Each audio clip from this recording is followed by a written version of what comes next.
Hi everybody, it's Brittany and Katie with the Q team in Rochester, New York. We are back today with our FAQ series, so questions that we get asked frequently from our buyers. This one is almost every single transaction guaranteed. Yes. How long does it take to close? How quickly can I close? When will I close? Yep.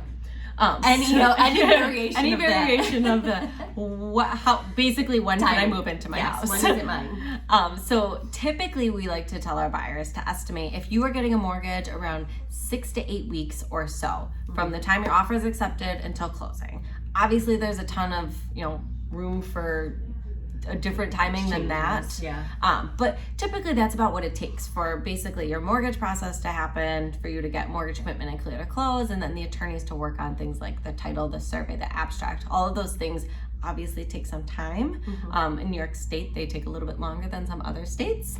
However, that's usually a good ballpark to kind of estimate for. It's a fair and realistic ballpark. Yes. Are we seeing some get closed in 30 days? Sometimes, especially if they're cash. If they're not going for a mortgage, that takes out part of the process.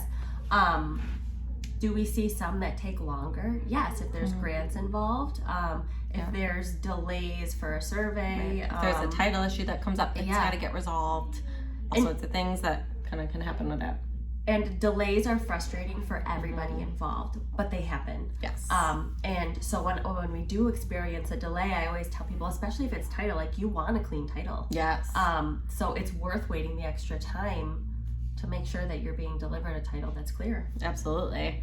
And other factors obviously that go into it when you're making an offer. We'll kind of have a target date that everyone's aiming for in the contract. Very important target date. Because of those circumstances that might change that date.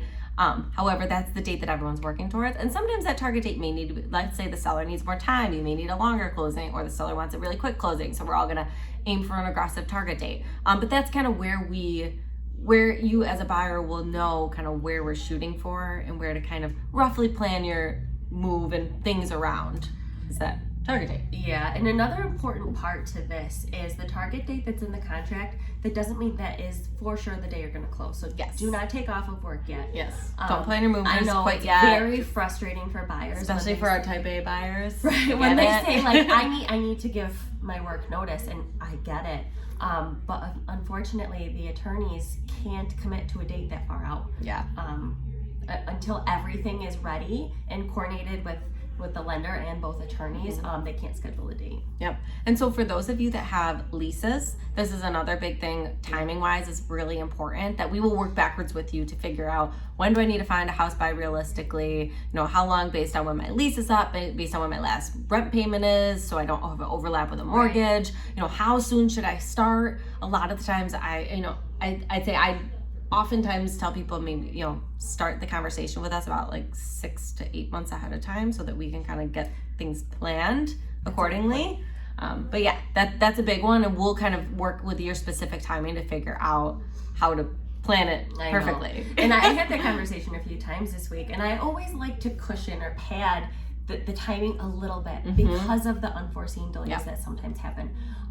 So if let's say their lease is up at the end of November, I might try to shoot my timing to start the process and to find something for like the beginning of November, end of October. That way they've got a month cushion for any delays that might happen, or if it takes us longer to find something, or to also move, not have to pack everything up, go close, and then move all in the same day, because that's stressful as well. Totally. And oftentimes your mortgage payment, you usually get about a month of no mortgage payment, which is kind of weird to think about, but we explain basically it's paid in arrears. So your first full payment, a lot of times you have at least a month before your first mortgage payment's due. So we have that cushion as well to help you make sure you buffer so you're not having a double payment.